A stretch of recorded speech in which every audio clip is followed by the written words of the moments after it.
Hello students, welcome to the class 2020। आज आम ये भिडियो रे पंचम श्रेणी विज्ञान स्वास्थ्य रोग विषयर संक्रामक रोग किपरि व्यापे ए विषय आलोचना करवा। आम पूर्व भिडियो रे पढ़ी खाद्यसार अभावजनित रोग बा अपपुष्टि रोग। खाद्यसार अभावजनित रोग रे कौन होता ना, आमको खाद्यसार अभाव में किसी रोग होता। से रोग जनक ठारू अन्य जनक व्यापू नथिला, किंतु संक्रामक रोग जड़े सुस्थ व्यक्ति को जड़े असुस्थ व्यक्ति ठारू व्यापी थाए। बुझेला? ताले आमे से संक्रामक रोग विषय आज आलोचना करवा। खाद्यसार अभावजनित रोग गुड़िक जड़े रोगग्रस्त व्यक्ति ठारू जड़े सुस्थ व्यक्ति को आक्रांत करि न थाए, किंतु आउ केते गुड़िए रोग अछि जहाँ जड़े सुस्थ व्यक्ति को जल, वायु, खाद्य, कीटपतंग एवं स्पर्श द्वारा आक्रांत करिथाए। सेही सब रोग गुड़ी को संक्रामक रोग कहा जाए। ताले संक्रामक रोग क्या कहा जाए? जो रोग जड़े सुस्थ व्यक्ति को जल, वायु, खाद्य, कीटपतंग एवं स्पर्श द्वारा आक्रांत करिथाए, सेही सब रोग गुड़ी को संक्रामक रोग कहा जाए। बुझिएला? तापरे यही संक्रामक रोग गुड़िक केतेक छोट छोट जीवाणु मानक जोगु ही होता है। छोट छोट जीवाणु जो गुड़ी को आम खाली आखरे देखिपार नथाऊ, सेही जीवाणु जोगु ही होता है। से गुड़ी को आम ताले किपरि देखिबा? ताकू गोटे जंत्र साहाय्य देखिपारिबा। से जंत्रर नाम है अणुवीक्षण जंत्र है। से बहुत शक्तिशाली अणुवीक्षण जंत्र। से आम से जीवाणु गुड़ी को देखिपार। से गुड़ी को आम खाली आखि को देखा जीव ना, कहीं से गुड़ी को बहुत छोट। बुझीगला? संक्रामक रोग व्यापार माध्यम संपर्क में देखा। एक रहा प्रत्यक्ष संस्पर्श माध्यम व्यापी थाए, वायु माध्यम व्यापी थाए, खाद्य माध्यम व्यापी थाए, जल माध्यम व्यापी थाए, कीटपतंग माध्यम व्यापी थाए, शरीर में होता कटा दाग बा क्षत माध्यम व्यापी थाए, संपूर्ण विशोधित हो नथिबा छुंची एवं सिनिज माध्यम व्यापी थाए। संक्रामक रोग प्रत्यक्ष संस्पर्श में व्यापे। रोगीर लुगापटा व्यवहार, रोगी सहित मिसी खाइबा एवं ता सहित मिलामिशा करने द्वारा केतेक रोग सुस्थ लोक को संक्रमित होता है। काछु, कुंडिया, साधारण थंडा, हाड़फुटी, बसंत, मिलीमिला, विभिन्न यौन रोग यथा सिफिलिस, बजोरिया और कृमि आदि प्रत्यक्ष संस्पर्श द्वारा व्यापी थाए। यही रोग गुड़िक अधिक जनबहुल अंचल में द्रुत गति में व्यापी थाए। प्रत्यक्ष संस्पर्श माने होची आमे जाको स्पर्श करबा द्वारा ए जो रोग गुड़ा व्यापी थाए सेटा होची प्रत्यक्ष संस्पर्श। आमे जदि रोगीर लुगापटा व्यवहार कले, रोगी सहित मिसिकी खाइले, ता सहित मिलामिशा कले, ताले रोगी को जो रोग होता है सुस्थ लोक को सही सब रोग व्यापी थाए। जेमति कि काछु, कुंडिया, तुम जदि रोगीर लुगापटा व्यवहार करे ताठारो तुमको काछु कुंडिया हो पारे। साधारण थंडा, हाड़फुटी, बसंत, मिलीमिला एगुड़ा सब बहुत मारात्मक रोग जानथिबो। एगुड़ा सब संस्पर्श द्वारा बस ताकू छुईले रोगी को सुस्थ लोकों को व्यापी थाए। आउ है विभिन्न यौन रोग यथा सिफिलिस, बजोरिया और कृमि एगुड़ा सब प्रत्यक्ष संस्पर्श द्वारा व्यापी थाए। तापर आमे देखिबा वायु माध्यम रे केउ रोग सब संक्रमित होता है। ताले वायु माध्यम रे केउ रोग होता है देखिबा। वायु माध्यम जक्मा, काश, सर्दी, बसंत, हाड़फुटी, आखिधरा, लहराकाश, मिलीमिला, गालुआ परि अनेक रोग वायु माध्यम व्यापी थाए। बुझेला? जक्मा, काश, सर्दी, बसंत, हाड़फुटी, आखिधरा, लहराकाश एगुड़े सब वायु माध्यम व्यापी थाए। यही रोगर जीवाणु और भूताणु रोगाक्रांत व्यक्ति ठारू काश, छिंक और कफ इत्यादि माध्यम वायुमंडल को चली आसती एवं व्यापी जाती। ये जो रोगर जीवाणु और भूताणु गुड़िक कौन करती ना, काश, छिंक और कफ माध्यम वायु को चली आसती आ वायु व्यापी जाती। जड़े सुस्थ लोकर शरीर को प्रवेश करी ताकू रोगाक्रांत कर दियंती। पाखरे थिबा चित्र देखुच लोकटी कौन करुच्ची? काशुची, किंतु गोटे छोट पिलाटे ता पाखरे खेलुची। जो काश ताकू जो रोग होईची यदि ताकू जख्मा होइथिबो ताले जो काशरू तार जो बाहर जो जीवाणु रोग जीवाणु सब बाहर यार श्वासक्रिया पिलाटीर श्वासक्रिया आसब से रोग जीवाणु आसिक ए पिलाटी जख्मा रोग संक्रमित हेब। बुझीगला? ताले वायु माध्यम सब यही रोग व्यापे। देख तुम देची चित्र रे रोग रे पीड़ित व्यक्ति जनक काशी काशी बांती करुछंती, काशी काशी बांती कर पिलाटी खेलना धरी खेलुची, तेणु पिलाटी वायु द्वारा संक्रमित होबार संभावना अच्छी। तापर देखिबा खाद्य माध्यम रे केउ केउ रोग हुए। खाद्य माने बासी खाद्य जोटा खराब हो जाए आम खाया आम जोटा खाइबा उचित नुहे है से दूषित खाद्य। जो देखिबा हईजा और झाड़ा बांती रोग दूषित खाद्य माध्यम व्यापी था। हईजा और झाड़ा बांती ये रोग गुड़ा दूषित खाद्य माध्यम व्यापी था।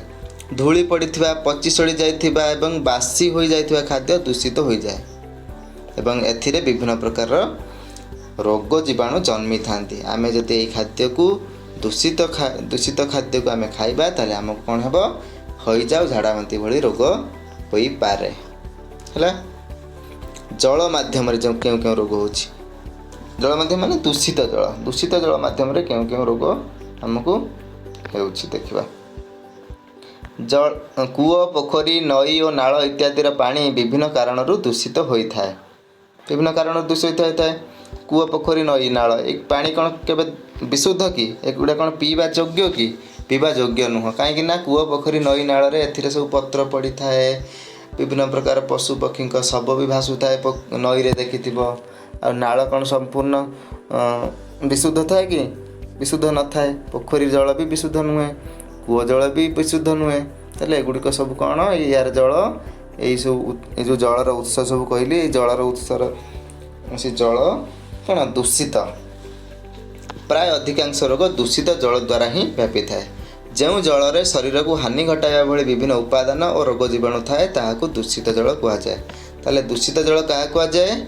जो जल रे शरीर को हानि घटाइबा भली विभिन्न उपादान और रोग जीवाणु थाए ताहाकू दूषित जल कहा जाए है। जो जल रे शरीर को हानि माने शरीर को तुम क्षति घटाइबा विभिन्न रोगाक्रांत कराइब जो उपादान थाए आ रोग जीवाणु थाए से जल को कौन कहबा दूषित जल। से गुड़िक आम देह पाई बहुत हानिकारक। से जो दूषित जल माध्यम हईजा झाड़ा बांती कामल और टाइफॉइड को ओडिया कहती आंतरिक ज्वर यही सब रोग जीवाणु था जो दूषित जल ये जल को पान कले सुस्थ लोक पीले व्यवहार कले ताकू यही सब रोग होता है।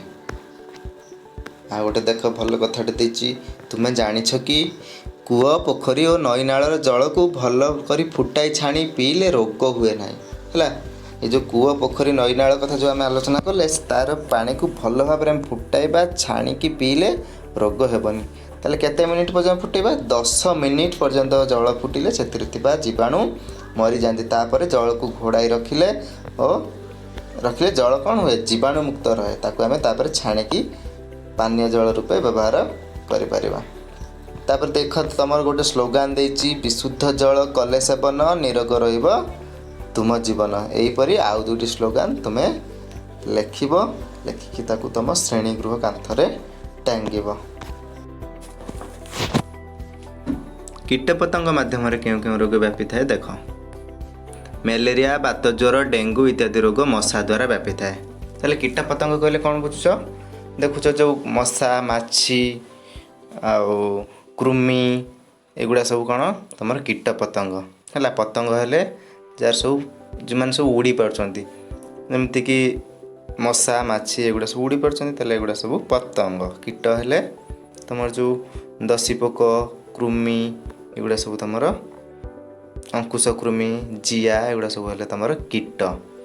ताले मशा द्वारा क्यों रोग सब व्यापी थाए? मशा देखि तुमको मशा कामुड़ती ताले मशा जो कामुड़ती नहीं जाती कौन तुम देहरु रक्त नहीं जाती किंतु बदल रे छाड़ी जाती बहुत गुड़िए रोग जीवाणु है जहाँफल कि तुमको मलेरिया रोग हुए बात ज्वर हुए डेंगू हुए बुझेगा। सेमती माछी सेमती देखि तुम से सब बहुत अलिया आवर्जन बसती दूषित जगार बसती जो मैला होता है सेठारे बसती सेठी कौन होता है से सब जीवाणु रोग जीवाणु सब सेठी थांती सेठी से बसवा द्वारा गोड़े सब रोग जीवाणु लगिले से आसिक आम कौन करती ना आम खाद्य बसती। खाद्य बसवा द्वारा कौन हुए खाद्य जो रोग जीवाणु छाड़ी दियंती आम से खाद्य को खाइले आमको ରୋଗ ହୁଏ ଆମେ ସେ ବିଷୟରେ ପଢ଼ିବା। ମ୍ୟାଲେରିଆ, ବାତ ଜ୍ୱର, ଡେଙ୍ଗୁ ଇତ୍ୟାଦି ରୋଗ ମଶା ଦ୍ୱାରା ବ୍ୟାପିଥାଏ। ମଶା ରୋଗୀ ଦେହରୁ ରକ୍ତ ଶୋଷି ସୁସ୍ଥ ଲୋକକୁ କାମୁଡ଼ିଲେ ସୁସ୍ଥ ଲୋକର ଶରୀରକୁ ରୋଗ ଜୀବାଣୁ ପ୍ରବେଶ କରେ। ଯଦି ଜଣକୁ ମ୍ୟାଲେରିଆ ରୋଗ ହୋଇଛି, ତାକୁ ଗୋଟେ ଆସିକି ମଶା କାମୁଡ଼ିଲା, ସେହି ମଶା ଆସିକି ପୁଣି ଗୋଟେ ସୁସ୍ଥ ଲୋକକୁ କାମୁଡ଼ିଲା, ତାହେଲେ ମଶା ତା ଶୁଣ୍ଢରେ କ'ଣ ନେଇ ଆସିଥାଏ? ସେ ଯେଉଁ ମ୍ୟାଲେରିଆ ରୋଗୀ ଠାରୁ ରୋଗ ଜୀବାଣୁ ନେଇ ଆସିଥାଏ, ସେ ଆଣିକି ସୁସ୍ଥ ଲୋକର ତା ରକ୍ତରେ ବା ତା ଶରୀରରେ ଛାଡ଼ି ଦେଇଥାଏ। ଫଳରେ ସେ ଲୋକଟି ମଧ୍ୟ ରୋଗାକ୍ରାନ୍ତ ହୁଏ ବା ତାକୁ ମ୍ୟାଲେରିଆ ଜ୍ୱର ହୁଏ। ଫଳରେ ବ୍ୟକ୍ତି ଜଣକ ରୋଗରେ ପୀଡ଼ିତ ହୋଇଥାନ୍ତି। ମାଛି ରୋଗୀର ଝାଡ଼ା ବାନ୍ତିରେ ବସି ଆମର ଖାଦ୍ୟ ପଦାର୍ଥରେ ବସିଥାଏ। ସେହି ଖାଦ୍ୟକୁ ଆମେ ଖାଇଲେ ଝାଡ଼ା ବାନ୍ତି, ହଇଜା ଭଳି ରୋଗ ସମ୍ଭାବନା ହୁଏ। ତାହେଲେ ମାଛି ଯୋଗୁଁ ଝାଡ଼ା ବାନ୍ତି ଆଉ ହଇଜା ହୁଏ। ଆଉ ମ୍ୟାଲେରିଆ, ବାତ ଜ୍ୱର, ଡେଙ୍ଗୁ ମଶା ପାଇଁ ହୋଇଥାଏ।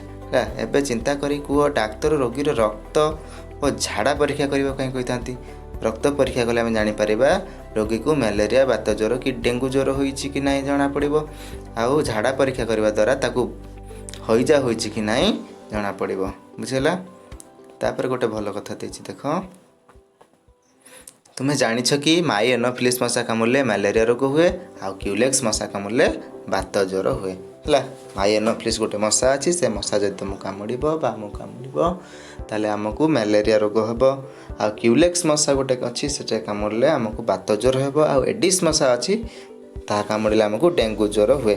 ମୂଷା ଦ୍ୱାରା କ'ଣ ହୁଏ? ପ୍ଲେଗ ରୋଗ ହୁଏ। ଏହି ରୋଗ ହେବା ମାତ୍ରେ ରୋଗୀ ଚିକିତ୍ସିତ ହେବା ଦରକାର।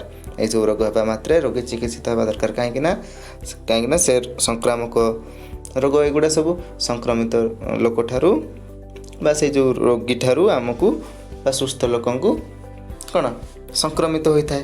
ତେଣୁ ସଙ୍ଗେ ସଙ୍ଗେ ତାଙ୍କୁ ଚିକିତ୍ସିତ କରିବା ଦରକାର। 1994 ମସିହାରେ ମହାରାଷ୍ଟ୍ର ଓ ଗୁଜରାଟର ବହୁ ସଂଖ୍ୟକ ଲୋକ ପ୍ଲେଗ ରୋଗରେ ପୀଡ଼ିତ ହୋଇଥିଲେ। କେଉଁ ମସିହାରେ? 1994 ମସିହାରେ। କେଉଁ କେଉଁ ରାଜ୍ୟର ଲୋକ? ମହାରାଷ୍ଟ୍ର, ଗୁଜରାଟର। କେଉଁ ରୋଗରେ? ପ୍ଲେଗ ରୋଗରେ। ପ୍ଲେଗ ରୋଗ କାହିଁକି ହୁଏ? ମୂଷା କାମୁଡ଼ିବା ଯୋଗୁଁ ହୁଏ ବା ମୂଷା ଦ୍ୱାରା ବ୍ୟାପିଥାଏ। ଜିଆ, ଦଶୀପୋକ, ଅଙ୍କୁଶକୃମି ଜୀବାଣୁ ନୁହନ୍ତି। ମୁଁ କହିଥିଲି ଏମାନେ ସବୁ ଗୋଟେ ଗୋଟେ କୀଟ।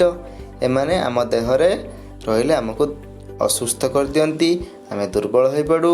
ଏମାନେ ମଧ୍ୟ ରୋଗୀ ଦେହରୁ ସୁସ୍ଥ ଲୋକର ଶରୀରକୁ ଯାଇ ରୋଗ ସୃଷ୍ଟି କରନ୍ତି।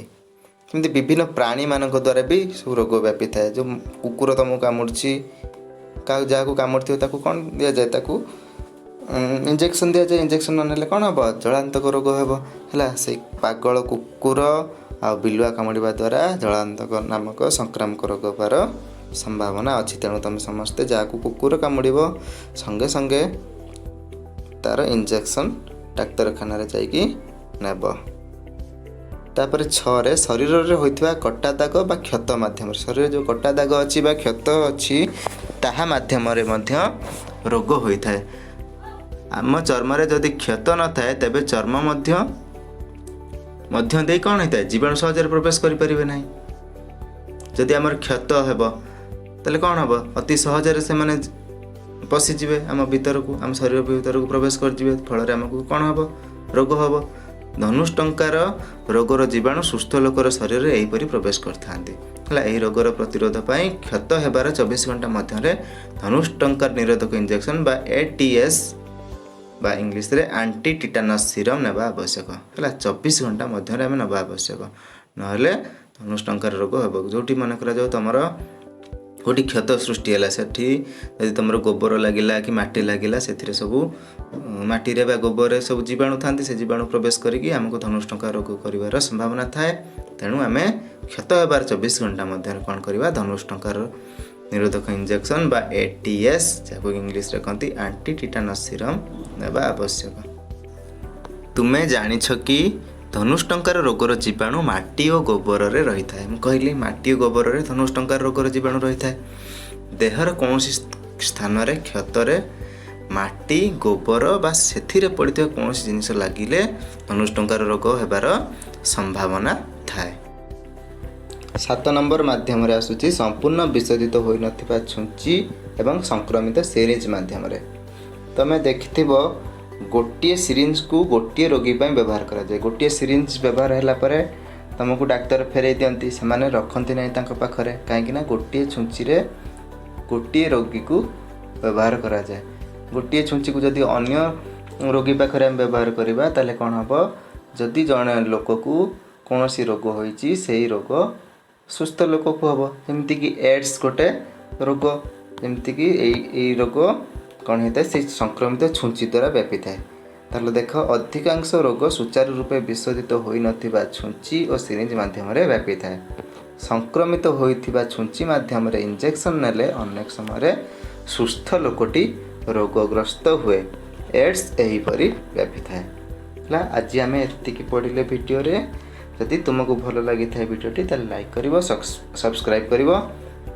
आम नेक्स्ट वीडियो रे संक्रामक रोगरू रक्षा पाइबार उपाय विषय जानिबा। धन्यवाद।